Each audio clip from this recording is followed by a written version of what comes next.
Yes, Bing Crosby, accentuate the positive, and that is a very, very good message for a reason that'll become obvious in a moment or two. But big thank you, Danny, for your company over the last 3 hours. You're listening to Gateway 97.8. This is Good Afternoon. I'm Yvonne, and my very special guest is Sidra Naim. Now, Sidra is a teacher and lecturer, and she's the Islamic representative on the Essex Interfaith Forum. And what we thought would be an idea, particularly in the light of all that's been happening in the news in recent weeks, is to, well, for over a year really, I suppose, is to talk about relationships between communities, the role of Islam, and what it's like being Muslim in England today. Is there Islamophobia? Is there such a thing? And if there is, what is it? I think, Sidra, perhaps you could take over from there and tell me. Thank you for inviting me onto the programme. Islamophobia is a very wrong word, really, because as soon as you say the word, we all know that the word phobia itself means fear, and it creates fear straight away. So Islamophobia is used widely in the media, and it does promote fear in people, which is, I think, what it's intended to do. We as Muslims, we have witnessed many atrocities committed by terrorists in the name of religion, and as a result of that, Muslims at the moment are feeling very isolated and excluded due to the negative portrayal of Islam in the media, which is resulting in Islamophobia. So it is actually happening out there. Members from the BME community are often come across race hate crime, resulting in houses being egged. My own house has been egged, so I can speak personally about that. Mosques are being attacked. There's verbal and physical abuse in public. For example, some people that I know have been spat on in the streets, especially after the Paris attacks. And one of my friends, her headscarf was snatched off in public in the town centre in Chelmsford. One girl in Walthamstow was pushed onto a rail track and died, and this was not televised at all in the mainstream media. All the recent events on the news have had a very negative impact on our lives, and we ourselves are very saddened really by what we hear, and we're shocked because we don't really understand what's happening, because we know that Islam is a religion of peace and it does not promote any kind of bad behaviour. And then at the same time, we're afraid to go out, especially suddenly when a sudden event is announced on the news involving Muslims in a negative way. It's very, very hard. I can imagine. I mean, for you to go out and to go through a shopping centre, now you are wearing the scarf, do you feel that you are being noticed and sort of people are nudging and pointing to you, and that you're being perhaps ostracised a bit? Definitely, especially I would say as soon as a major event in the news happened. So when the Paris attacks happened, a lot of females especially, because you can tell they're Muslim straight away when they're wearing a headscarf, whereas men are a little bit more protected in that way. We were actually advised by local mosques and things not to go out that weekend. Slowly we get used to it, and I think it's the females who are really strong in their religion who will carry on as normal. But I do know quite a few Muslim ladies who are not very strong in their religion, and some may even decide to take their headscarf off at that stage because they don't want to tell everybody or make people aware deliberately that they're Muslim. So I think the ladies you see out there with headscarves on are double strong and have a real passion for their faith, which is a good thing. It is, but it's also a very bold statement to make at a time when there's so much misunderstanding about Islam, because what we're seeing and hearing every day on the news is episodes of attacks. Okay, so this is happening in Syria and in Iraq. Attacks of Muslims on Muslims, yes, but also on other minority groups too. And we're hearing of beheadings. and we're hearing of people boasting about what they've done. This doesn't sound like a religion of peace. Yes, well, Islam, the first thing is that the word Islam actually does mean peace, and it does promote peace and justice. There's not a single religion in this world, really, if you think about it, that promotes killing. Each and every religion on this earth, that's why religion is there, is always to promote peace. So basically, all these things, they're not from Islam, and in Islam, we're not allowed to kill innocent people. If you think about our religion, where we're asked to pray 5 times a day, and we're not allowed to we're not allowed to drink alcohol just in case we commit a sin. So can you imagine then, how can that religion then allow killing? So we have to pray 5 times a day, and we're not allowed to even drink alcohol in case a sin is committed. How can it be then that that religion allows killing? So there's misconception somewhere. You're saying it's not the religion. This is the message I'm getting. It's not the religion, but it's people who identify themselves with the religion, but yet they can't be true practitioners. No, I don't think they're practicing Muslims. I think they're picking out things out of the Quran to suit themselves. I think this is all about power and money. And they're using the name of Islam to get that power or whatever else that they're after. I can't believe really that the Muslims, if you think about the fact that they're killing Muslims as well, they started off in Syria, where millions and millions of Muslims have been killed, and we know that because there's been so many refugees, Muslim refugees going across the world everywhere to be safe. So what kind of Muslims are these who are killing their own religion then? So we're very confused. A practicing Muslim would actually tell you they're not Muslim because they're not following the Quran. And if we kill somebody, it's like killing the whole of mankind. It's like killing the whole world. That's how killing is to a Muslim. And killing is not allowed in any religion. Religion is all about peace and promoting peace. So what can be done to isolate these murderers, these people who are doing what they do, presumably for political power play reasons, that have little or nothing to do with Islam? What can be done?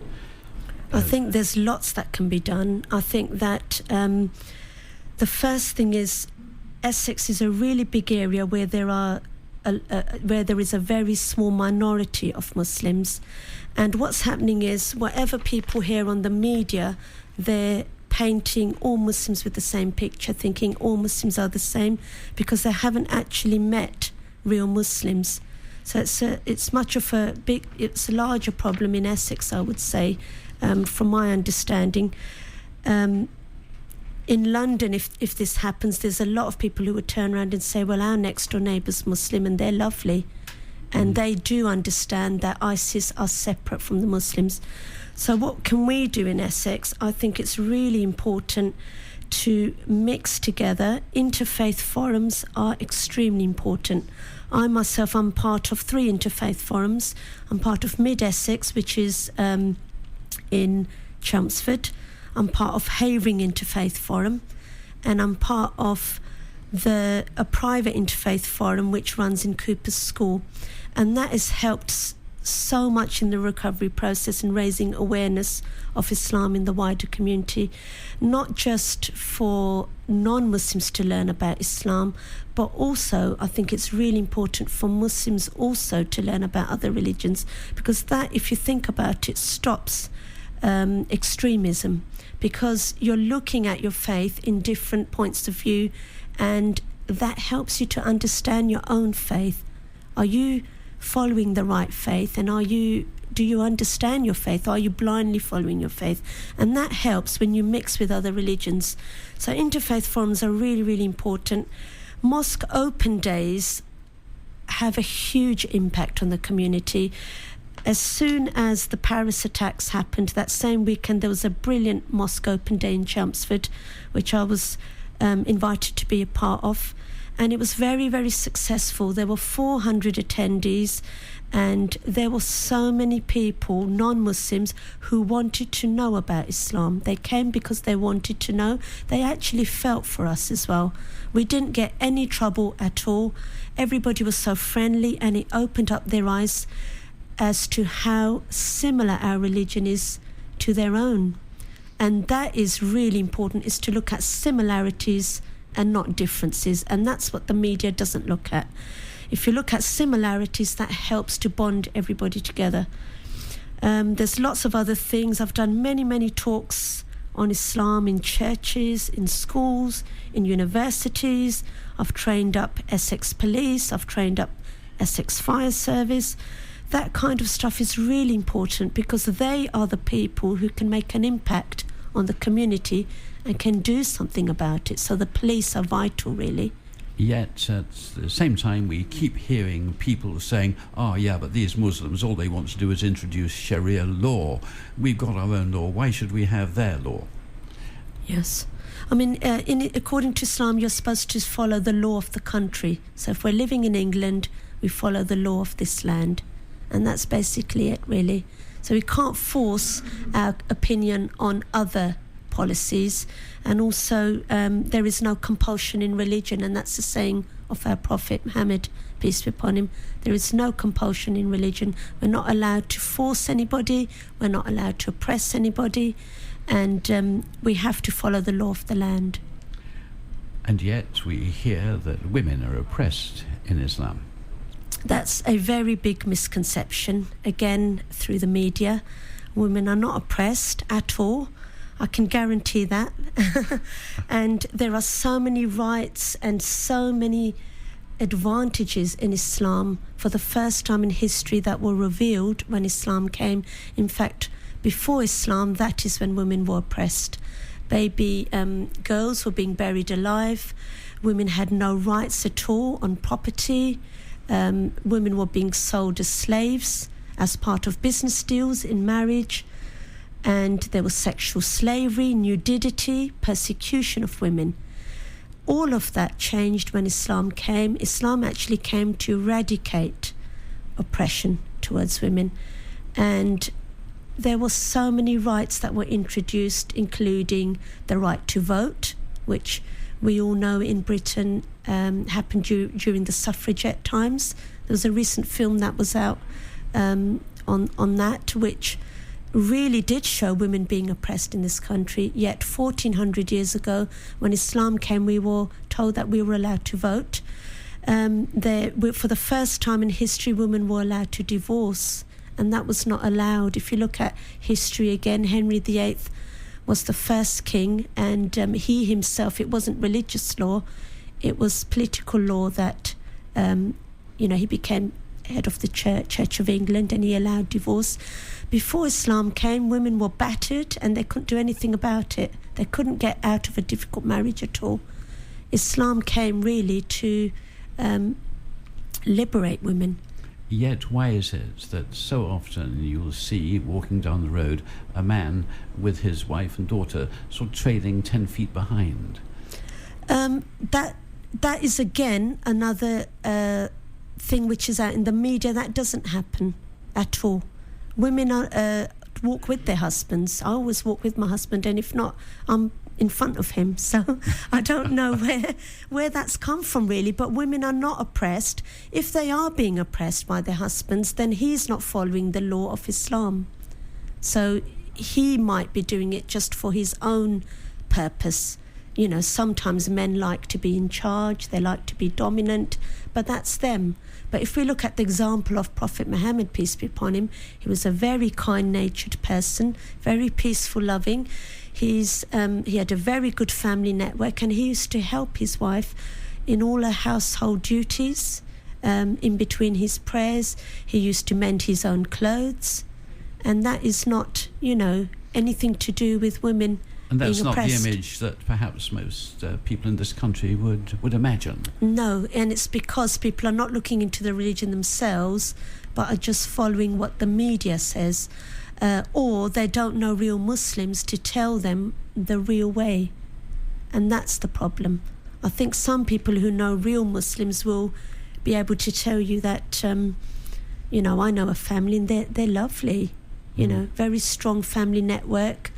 My husband, he comes home and he helps me in the kitchen and cooks. And when I'm at work, on Friday he has a day off, and when I come home the dinner's ready. So it's a real partnership, and that's the way it should be, really. Yes.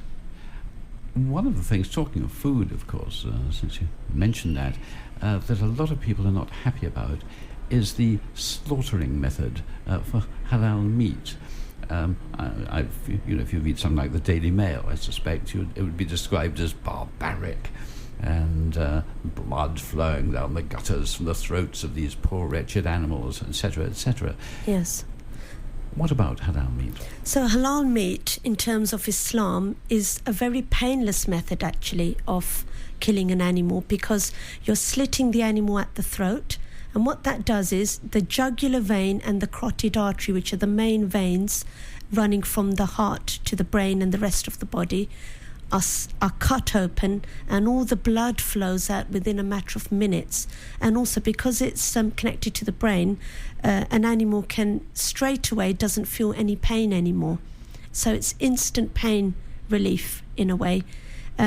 Also, all the blood very neatly is drained out of the animal, so the animal is then clean in order to eat. There's a lot of uric acid and toxins and poisons in blood, and when they're all drained out of the animal, that animal then is fresh, more fresher and better for consumption. And halal meat, it's actually proven in lots and lots of journals that a halal meat can stay for a good couple of days in the fridge without going off, because it has a lower blood content in it in comparison to meat, which is not slaughtered in that way. Also, right down to biblical times, there's always been halal slaughter of animals. If we look at the story of Abraham, when he was asked to sacrifice his son, and God put a ram there in his son's place, he actually slaughtered the lamb and slit it through the throat, and we follow on that tradition. If you look at the Jewish tradition yes, as well. I was going to say it's the same, isn't it, with kosher meat? Yes, exactly the same, killed in exactly the same way. It's the same religion, really, and stunning an animal, the animal feels more pain, and then blood clots arise as well in the blood, which means that the blood is not being drained out completely when it is cut up. Whereas the way that Muslims cut the animal, it drains maximum amount of blood out of the animal. Now, of course, we've talked about cutting the throat of an animal.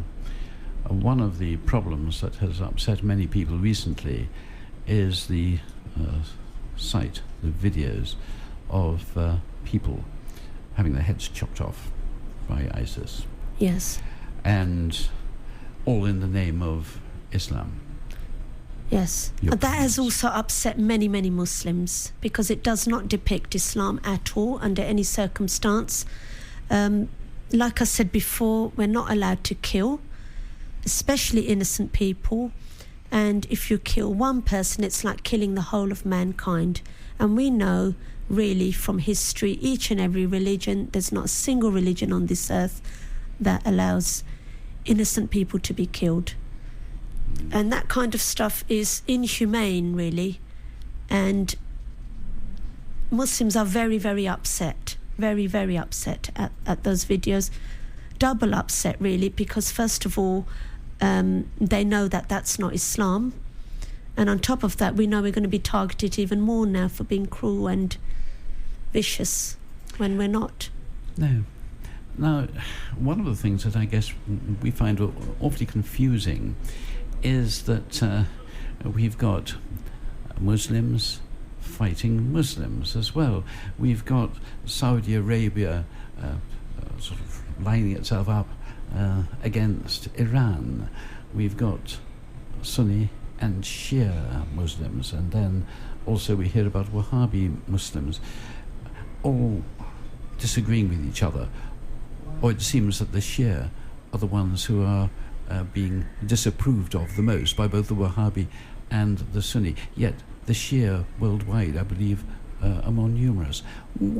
What's the difference? What's this all about?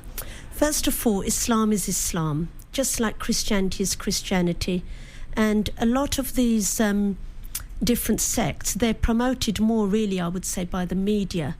And also, a real Muslim would not fight another Muslim. And I would say there's power and money behind everything again, and politics. There's a lot of politicians in Islamic countries who I would regard as not practicing Muslims. So that's what we need to remember, is that a country might be majority Muslim, but it doesn't mean that the politicians running that country are practicing Muslims. They could just be Muslim by name. And a lot of the things which politicians are doing are really for their own benefit, their own power and their own money. Yes. Do I infer that there's a feeling perhaps that there's a certain amount of corruption in a lot of Middle Eastern politics particularly? Definitely, yes. A lot of Middle Eastern countries may be quite poverty-stricken, and politicians can get corrupt due to the need for money and that kind of stuff. That can happen really in any country. And, even in this country, sometimes we can think that politicians are not practicing Christians, that they're Christian just by name, but it doesn't mean they're following their religion. Remember, these are not imams that are running the country. These are just ordinary people, really. Yes. The politicians. Yes, yes.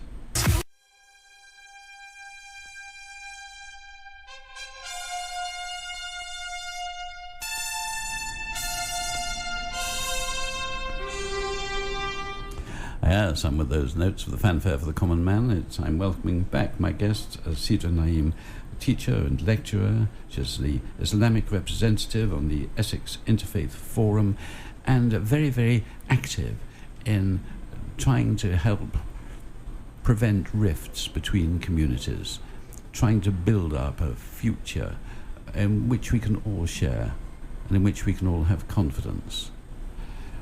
Sidra, what of the future from your perspective? Okay, I spoke to you already about the present, what's happening at the moment. The future, from what I can see, is first of all newborn babies born within the Islamic faith. A lot of parents I have seen lately have tried to hide their identity, that they're Muslims, and are giving them neutral names or names which sound English, or maybe within the Islamic faith as well, Adam being an example, which I think is very sad, really, because, they're trying to hide the child's identity. Also, I think the possibility of gaining high positions at work are definitely going to be affected. New prospects of employment is very low. I know many cases, one classic example, one of my Muslim friends, she applied for a job as a French teacher in a school, and what happened was they didn't appoint her. She was wearing a headscarf, she had an Islamic surname. She was adamant that this was because she was wearing a headscarf and the fact that her name was Muslim. No one was appointed, and the same job was actually re-advertised again by the same school. So this time she reapplied, and she took her headscarf off and changed her surname to an English surname, which was her husband's, and guess what? She got the job. So we know this is actually happening. It's appalling that it should happen like that. Yes, but then afterwards she did tell the school, she put her headscarf back on, went back in and said, guess what, I'm the same woman who you rejected the first time and you didn't recognise me. And they were all shamed up, but she kept good ties with them because she did get the job, so yeah. Yes, well, she did a very sensible thing in sort of calling them to order in that way, making them realise the folly of their ways. But I suppose their stupidity was understandable. Yes. Because there has been so much publicity. We've seen so many people fleeing the murderous oppression in Syria and Iraq. We've seen Yazidi tribespeople being butchered. All this apparently in the name of Islam. Apparently. Mm-hmm. How can we change everybody's understanding of that? Again, like I said before, we need to mix more with the community and talk about Islam more wherever we can. I've already mentioned interfaith forums and mosque open days. The other one I haven't mentioned is even simple things like art exhibitions. There was an art exhibition in Chelmsford Cathedral, and it showed some of the slaughter that ISIS have done to Muslims in Syria and other places. Lots and lots of sad pictures of orphans who haven't got parents. And that actually gained empathy amongst the public, created sympathy. And that kind of stuff is looking at it in a completely different way. Those kinds of things could happen as well. I'm going to ask you about not the local, but the national issue in just a moment.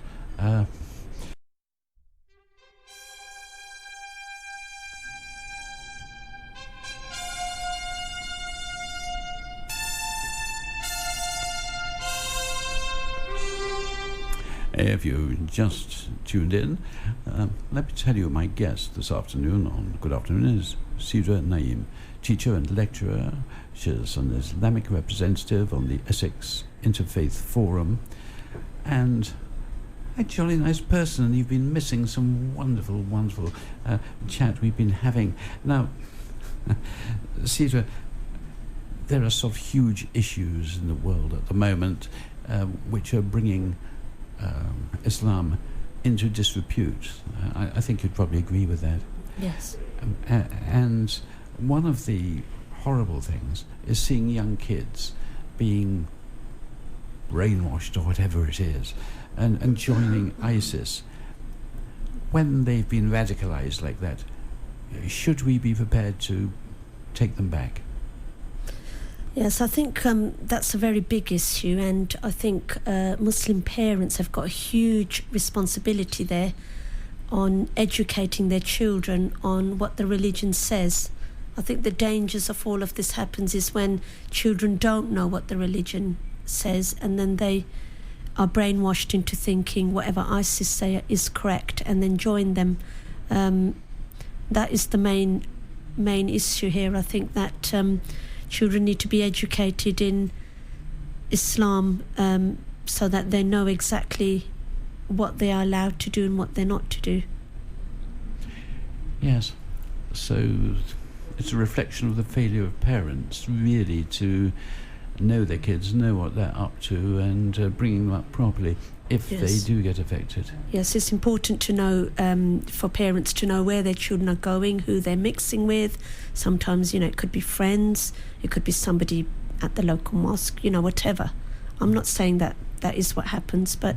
But when you see 3 young girls sort of heading out through Turkey into Syria, 3 kids who you'd think had everything to live for in this country, what on earth could they want to do going out? It's not a normal situation. If you think of the millions of Muslims that there are in this country, and that was just a couple, it's not normal. But we don't know what ISIS are saying to them for them to completely, change their way of thinking. But I would definitely urge parents to keep an eye on their children, what they're doing, what they're learning, and educate them themselves, not leave it to others. That's something important for all parents, I think. Being a teacher, I think it's important for parents to have a big role in the house and to educate their children themselves. And some of these adults that have gone over, become jihadis, should we be prepared when the fighting's over to allow them to come back? That's a difficult question, really. It depends how much we feel for them, that we would like them to come back.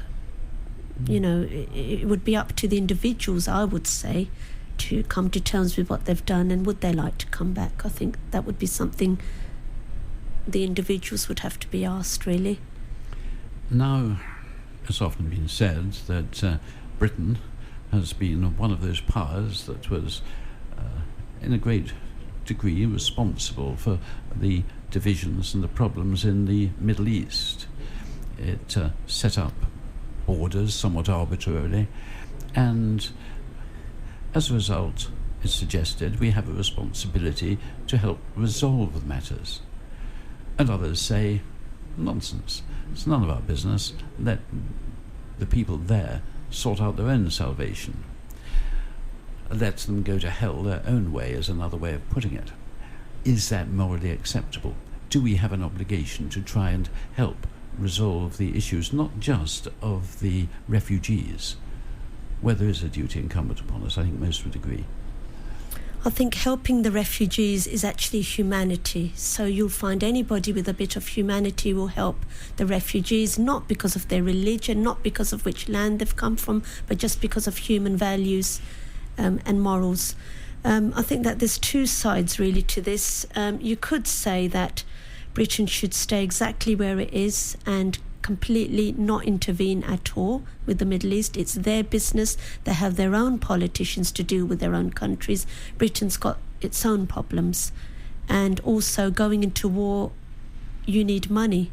And where's the money coming from? You know, how do we know, Britain could become poor because we're using all the money on the war and that kinds of stuff. So there's that to consider. But at the same time, recently, because of the Paris attacks, the whole world really is at threat of ISIS, not just, non-Muslims. Like I said before, ISIS started off killing Muslims and millions were slaughtered in Syria. So, in that way, maybe looking at the other side, the way forward is for everybody to unite and fight ISIS, especially because Muslims do not agree with what ISIS do and condemn ISIS behaviour and also say that that's not Islam. So maybe the way forward is for the whole world to unite and kill off ISIS. Yes, at the same time, we're seeing a situation with Saudi Arabia, for example, fighting against Shia Muslims, being quite happy to put money into fight against Shia Muslims. Being quite happy on the one hand to see ISIS gaining some foothold, and yet fighting it officially. We're seeing what appears to be something of a double standard, and also the country now being very much at odds directly with Iran. Are we sitting on a powder keg here? Is there anything the West can and should do? I think it's difficult. It's up to the governments, really, isn't it? I don't think we as people can do anything. We're all too weak. It's the government that makes the laws, and they decide anyway, no matter what petitions we do, no matter what marches we do up London. Politicians will never listen to us, really, from what I've seen. The Iraq War, for example, I remember when that started, and millions and millions of Muslims did marches in London, millions, and yet the government took absolutely no notice. So I think that this is a government problem for them to resolve and them to decide, and no matter what we say, we never have a voice anyway. It would be nice to feel that we have clean hands, and certainly the approach of government of bombing means that actually we're not putting too many people at risk.